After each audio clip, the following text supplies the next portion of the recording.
Hello and welcome from wherever you are in the world. Here at Circle, we believe that great ideas can lead to great things. However, we are also focused on promoting interdisciplinary approaches to innovation. Working in collaboration with multiple skill sets facilitates an opportunity to go beyond what one can think of, and we're glad to have these as our foundational principles. We've been working behind the scenes to bring you an awesome experience this weekend.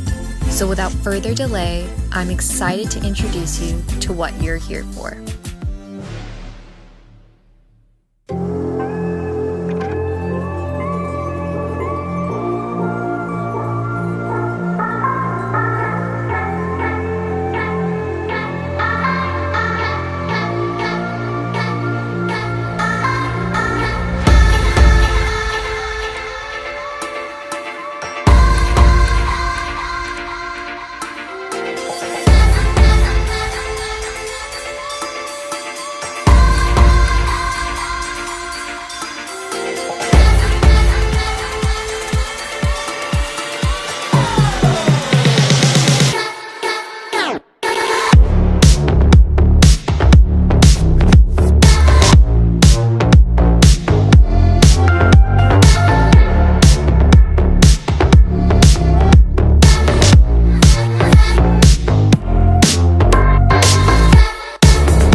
Compass redefines the virtual conference experience.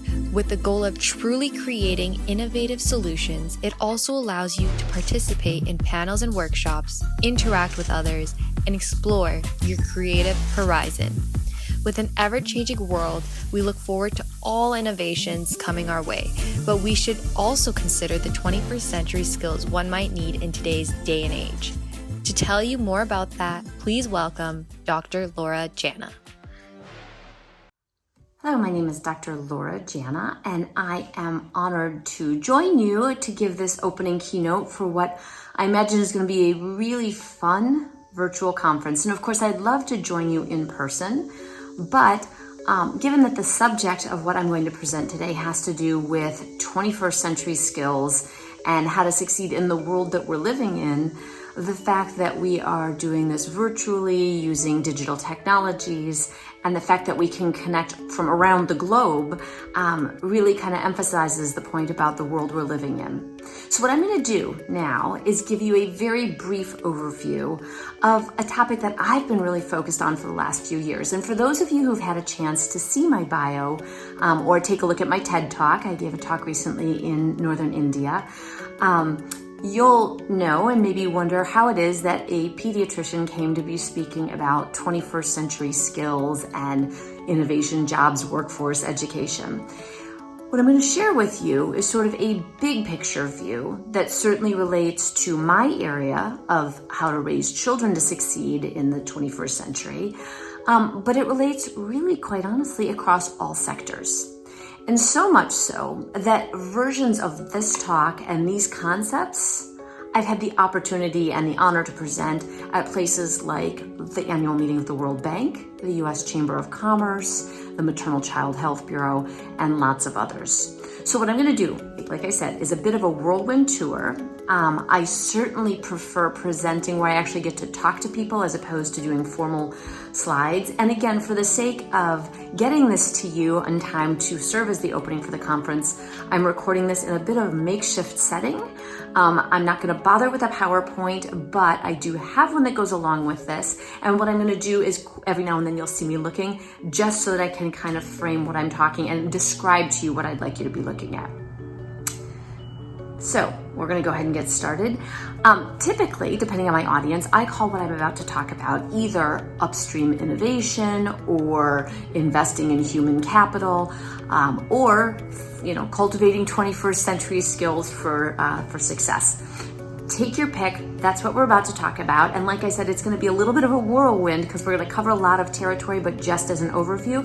And I do look forward to participating in the workshop and also having you think about the skills and concepts we're about to discuss as you go through this conference, which again, I was really excited to learn about. I spoke to some of the co-founders of the conference, and I think you're going to have a great time applying these concepts and what you do at the conference. All right, so here goes. What I like to do is start out by asking a question. I've done a lot of public speaking and media, and I know full well it's a good way to engage people. And as we all know, engagement is really critical in today's world, more so than ever.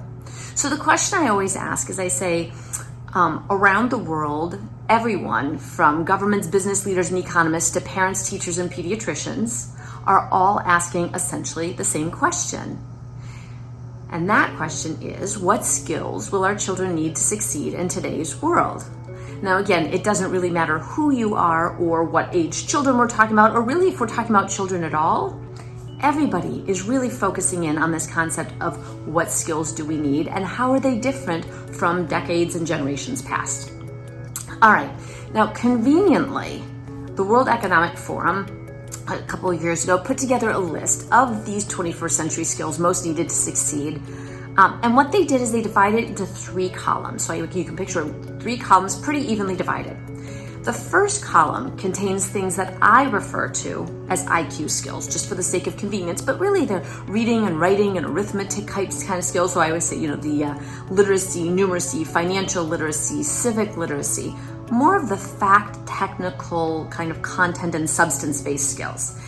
And those make up about 1/3 of these overall 16 skills that the World Economic Forum defines. And of course, that makes them very important. But what I would suggest to you as you think about your education and how education has been and where it's going is that we've very heavily focused on this content knowledge. I, as somebody who was going to major in math and majored in cellular molecular biology and went to medical school, certainly was very involved in the hard skills. And we give a lot of credit and value to those skills. But what's interesting to note, though, is that those other 2 columns, right, second and third columns, relate to 2 main areas, the skills in those categories.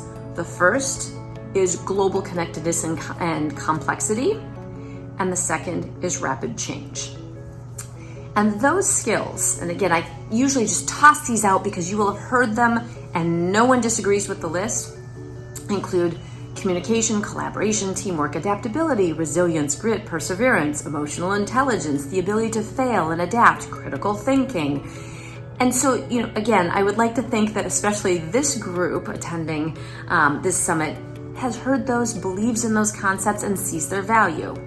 Certainly the World Economic Forum does. And what I point out is we don't have a name for those skills. In fact, the best we typically come up with across a lot of sectors, from pediatrics to education to the workforce, are soft, non-cognitive, and other skills. And what I can assure you is that soft does not do them justice, because again, if I asked all of you, would you rather have some soft skills or some hard skills? Most people still say hard skills because soft skills just don't seem to have as much value yet. If I say non-cognitive, it is absolutely a misnomer. I'm not going to go into as much depth as I sometimes do for certain audiences, but I can assure you that the neuroscience tells us that these skills are deeply rooted in complex functioning of the brain that actually starts and develops starting from the day you're born. And lastly, that leaves us with other. And what I like to point out is that if you ever want to convince somebody something's important, it's a really bad idea to call it other. So I want you to hold this thought, because we've just said there's this whole 2/3 set of skills that we know are really important related to global complexity and rapid change that really we don't have a name for. We're going to give them a name, and I'm going to run through this skill list in terms of conceptually, and then you will hopefully be able to apply this framework throughout the next couple days. All right, So that's what we have in terms of a framework from the World Economic Forum that reinforces it. And again, part of the goal then is if we've got this toolkit of skills that we know that everyone needs to succeed, how do we assemble this toolkit? Okay. Now the area I focus on is early childhood. And that's not because I'm only an early childhood person, but because what I see happening in K-12 and higher education and even in the workforce around the development, fostering, and valuing of these skills, actually, they all have their foundational development starting much earlier than people realize. And so again, I'm going to go over the early part relatively quickly just to give you a sense of interest. Because what happens when I present this concept to people is that I get CEOs of Fortune 100 companies not only intrigued by the concept that these skills they so highly value have their foundational development early, but actually now I work with groups like Ready Nation and global business leaders to convince and then help them figure out how to invest in early childhood to basically, like I say, invest further upstream in their human capital pipeline. All right, so why early? Again, the brain science supports it. Starting early makes a difference. And what we know, for example, is that if you take a look at these soft skills, and I would say, simple skills like playing nice with others and sharing, those sorts of soft skills, even at age 5, colleagues of mine at Penn State University did a research study and they assessed the hundreds of children and they followed them over 25 years and looked at the data. And what they found was that children at age 5 or 6 who possess those skills, are stronger in them, actually have better outcomes in everything from high school graduation to job attainment to even earnings at age 25. As well as all the things you'd like to avoid, for example, teen pregnancy, drug use, trouble with the justice system, those sorts of things. Which means that we know they're important and that their foundational development starts very early and is predictive of future life success. All right.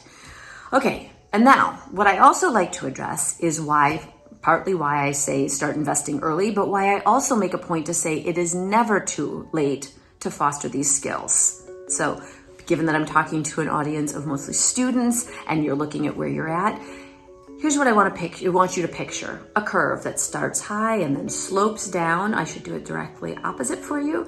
And on the y-axis is the return on investment. And along the x-axis is over time. Okay, so starting at birth and going all the way up through life. Yes, you start at the highest return on investment the earlier you start, and then it curves down. But what you also need to understand is that curve never goes down to hit the x-axis, meaning that at any age, if you invest in cultivating these really important soft, non-cognitive, and other skills, that your brain can rewire to do them, that you can change, and that there is a significant return on investment for those skills. All right. I'm going to skip over the developing brain part of this for the most part, except to tell you that if you'd like to watch my TED Talk at TEDx Chandigarh, you can just search my name and find it. But I go over in a little bit more detail the fact that we now know down to the level of connecting neurons in the developing brain that these things happen and start forming sort of the foundation for what now you use as you get older for things like executive function skills and social emotional skills and all those extra skills that we're focusing on today. All right. So then the next part of this, and it's intriguing to me that this overlaps so clearly between early childhood, pediatrics, parenting, and education, and with the jobs, business, workforce, and entrepreneurial skills, is what has become very clear is that perhaps the single most important factor in cultivating and again connecting neurons in the developing brain is a caring, responsive adult. Now, as a pediatrician, that to me means parent or foster parent or coach or teacher or somebody, especially for kids growing up facing poverty or adversity or something, that the power of having that connection with somebody who encourages and cultivates your abilities is really important. So I'd like you, if you want, I'd like you to think about, for example, have you had somebody in your life who's done that? All right. But what I want you to do also as we're speaking is flip that over to, perhaps where you're at now in your education, a professor, even in jobs and future jobs, an employer.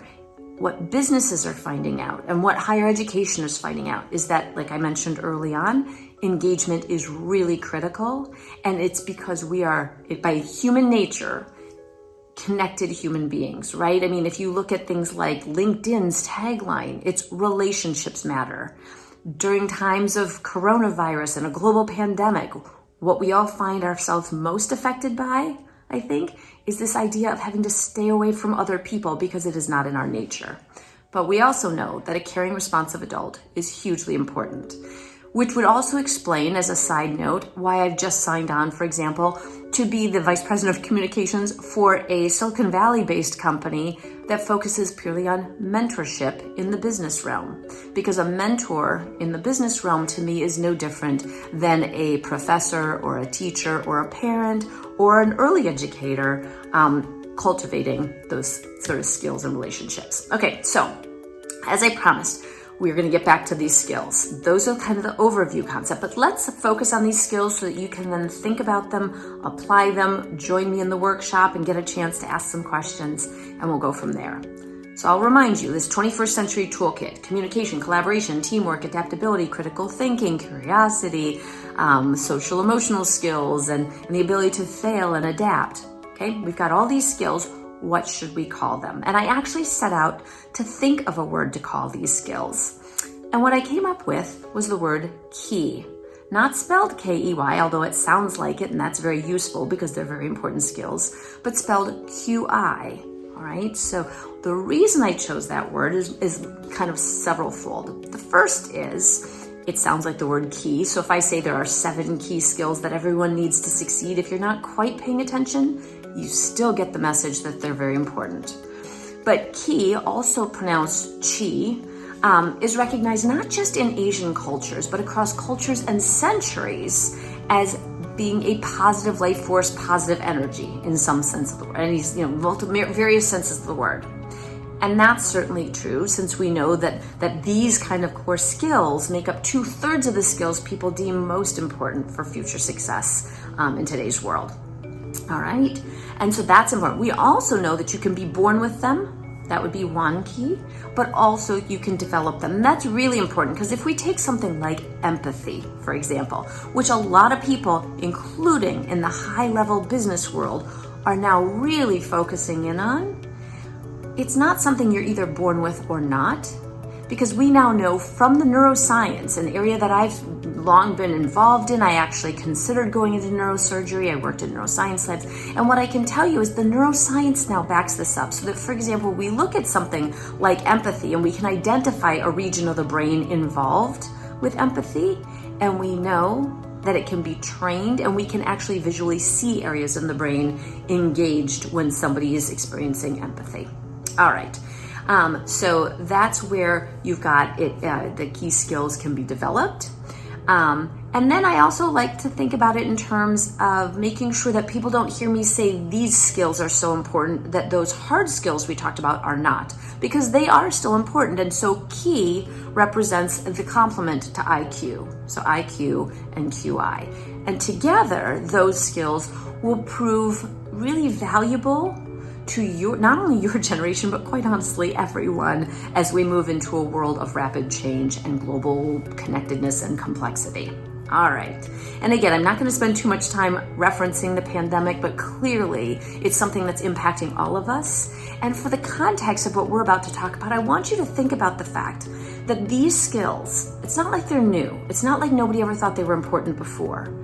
But if you look at a world that's globally complex and rapidly changing and say what skills become even more important, and then you say in a world of technology and information, and we've got more information at our fingertips than ever before, then what shifts? Because all of a sudden questions become more important than answers. Everybody can look up the answer on, do it on a smartphone, you search the answer and you've got it. And so we're all kind of evening that out.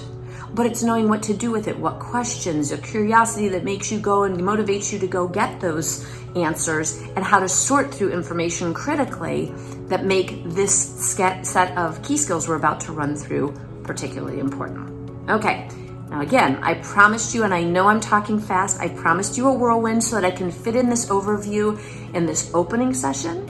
And then I look forward to hearing questions and having conversation at the workshops. And I hope you can then start to think about this. Again, you can watch my TED Talk for sort of a refresher if I go too fast. Okay, so that's where we have the 7 key skills. And I'm gonna say them quickly, but then I'll go over each of them, because I put them together. It's me, we, why, will, wiggle, wobble, and what if. And yes, for those of you who have read Dr. Seuss, it is meant to sound a little Dr. Seuss-like, because the goal was to create a framework so that not only you and I can more clearly see these skills, recognize them when we see them, know what we're after, and apply them, but I wanted those names of those skills to be so simple that they were intuitive and that they would be relatable to not only a parent with an infant, but to a CEO and people in the workforce and across that entire continuum. All right, so here's the whirlwind as I promised.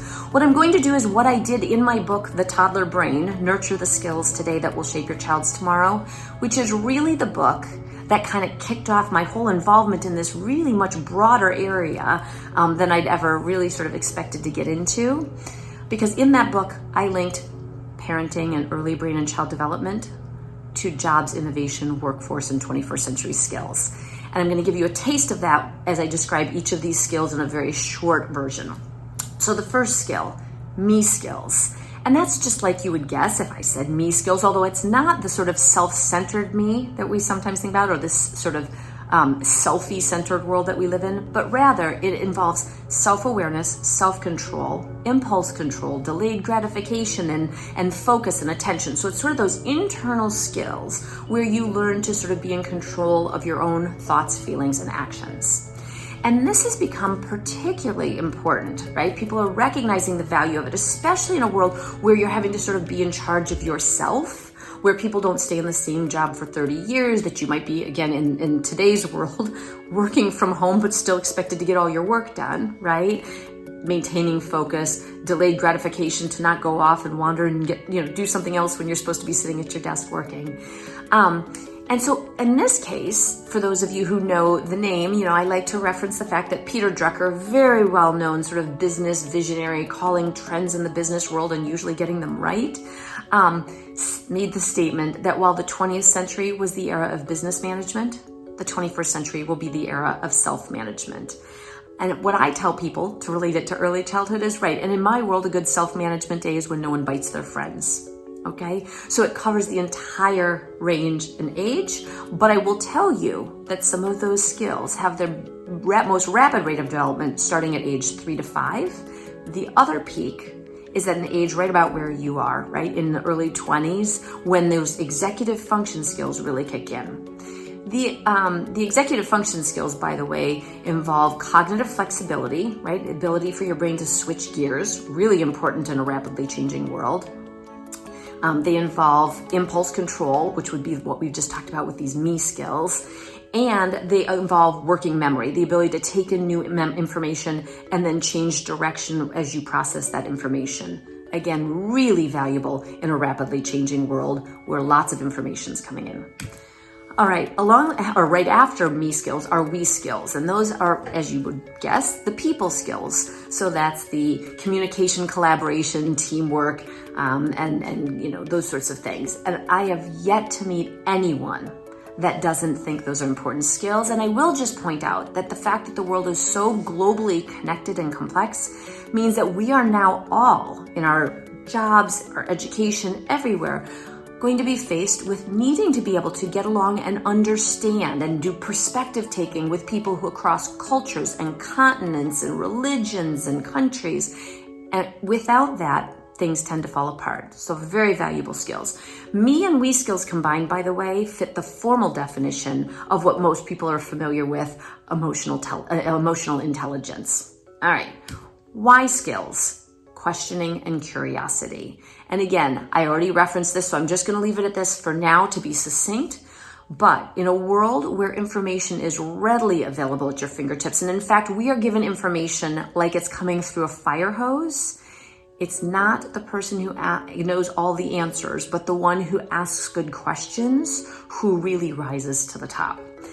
I know a lot of you are engaged in things like design thinking, and if you'll think about design thinking as what I'm talking about these skills, think about the fact that you need empathy and perspective taking as your first step, but that you also want to ask lots of questions and really think through kind of in a broad way, different approaches and different ways of doing things. All right, so that would be the we skills combined with the why skills. All right, after why comes will, which is motivation and drive. I'm not really going to elaborate too much on this one now, except to say that there are two types of motivation. One is extrinsic, the kind where you get a reward for doing something, okay? And or again, it's the carrot and stick, or you get punished for not doing something. That worked really well in the industrial era, right? Where if you want someone to make more widgets on the assembly line and you say you get paid a certain amount more for a certain amount more widgets, people make more widgets faster, okay? What it does not work well for are things like creativity. And if you'll recall, not only does creativity hit that top 16 skills that the World Economic Forum identified, but a global survey of over 1,500 CEOs identified creativity as the single most important skill or factor. So, extrinsic motivation does nothing for that. In fact, it kills creativity. What we're all talking about here and what we need to think about and how to not only cultivate it but not squelch it is intrinsic motivation. Basically, accomplishing the task is the reward itself.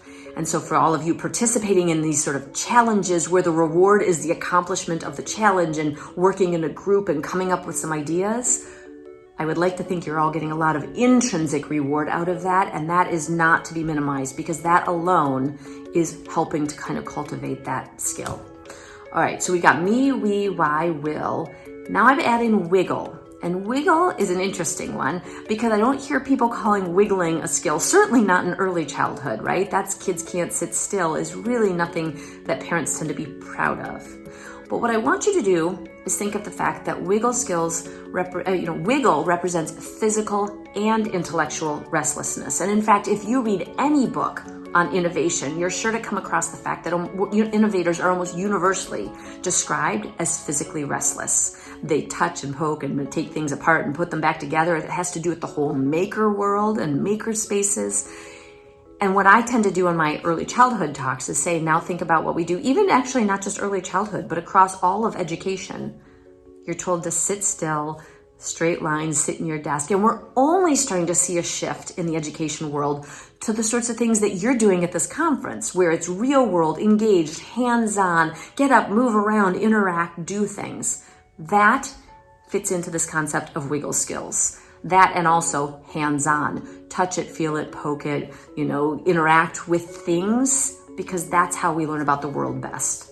All right, so those are wiggle skills, physical and intellectual restlessness, and they go hand in hand. So getting rid of the physical sort of moving and interacting stands to get in the way of better understanding and figuring out how the world works, okay? All right, after wiggle comes wobble.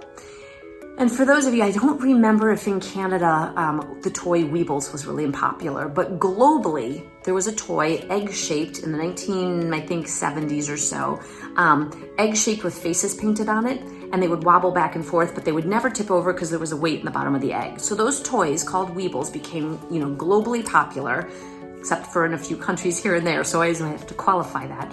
But the tagline was, Weebles wobble, but they don't fall down. So wobble skills represent the ability to fail and adapt, all right? Or intelligent risk-taking or smart failure, okay? And you hear those terms a lot in the business world and Silicon Valley, certainly around innovation, because the idea is you can't innovate if you can't afford to fail. So I wanted to come up with a word because talking about the ability to fail and adapt and learn from your mistakes and all those sorts of things is a laundry list of descriptions, but we didn't have a name for it as a skill.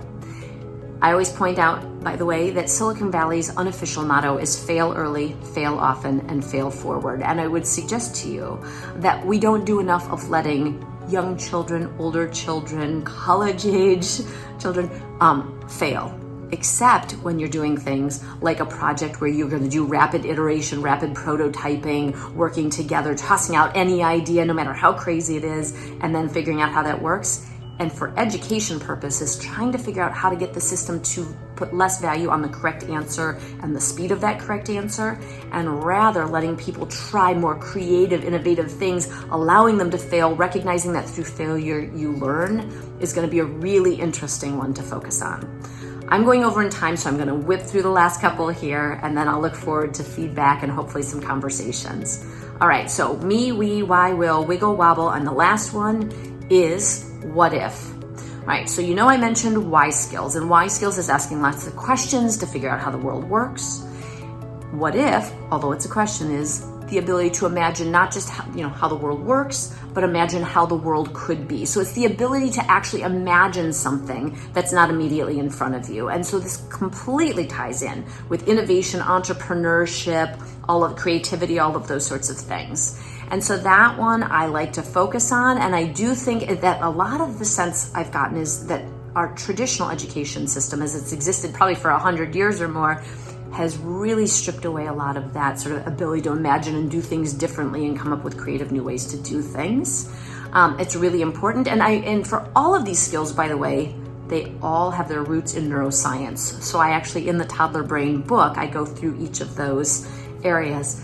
But I also want to leave you with this as a thought, and then I wish you lots of fun, and I wish I could be in person attending a summit like this because it sounds fantastic. But I want you to keep this thought in mind. The ability to imagine something that's not immediately in front of you is great if you're Steve Jobs creating Apple computer and all the things that he's created, or doing all sorts of Elon Musk or whoever you want to pick. That's fantastic. But it is also the ability to imagine a world or a circumstance better than the one that you're born into or that you are faced with. And that certainly applies to the pandemic that we're living through, but it also applies to people who are born into poverty or facing adversity. And so for us to make sure that not only we focus on our cultivation of the me, we, why, will, wiggle, wobble, and what if skills, but that we make sure every child and every adult has these capabilities, will make it, I think, put us all on a better path to a more successful future. So again, I'm honored, and I apologize I've gone over, but I wanted to share that with you so that you could think about those concepts as you go through the summit. Think especially about how they apply to education, which is where I spend about half my time these days, because the education world is wrestling with how to shift us into this mode. And I'll look forward to what you all come up with during the next couple days. So again, I'm Dr. Laura Jana, and it was a pleasure to join you virtually. Thanks very much. What a wonderful way to begin our Compass weekend. Thank you, Dr. Laura Jana, for an amazing talk. Now I know what you're thinking. What is it that we're solving?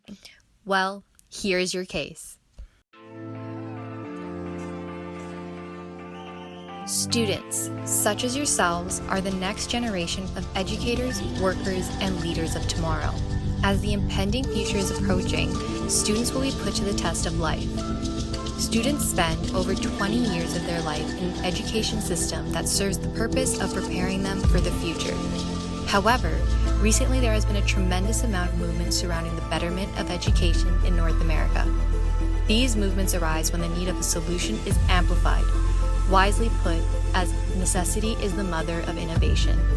At Compass, you are on a mission to create innovative solutions to the long-standing problems of the education system. As students, you have the opportunity to redefine education, taking it into a whole new direction.